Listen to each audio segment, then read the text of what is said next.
இப்ப நான் கேட்கிறேன், இந்த வேப்ப மரம் இந்த பூமியில நிறுத்தப்பட்டிருக்குன்னா சொல்லக்கூடாது, முளைச்சு நிக்குதுன்னு சொல்லக்கூடாது.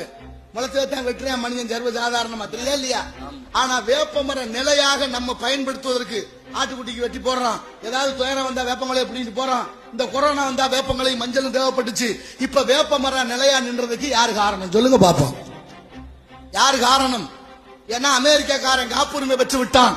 அமெரிக்காக்காரன் எங்களுக்கு தான் சொந்த வேப்ப மரம், யாரும் கை வைக்க கூடாதுன்னு காப்புரிமை வாங்கிட்டான். அதை போராடி கொண்டு வந்து நிறுத்தியவர் யார் தெரியுமா?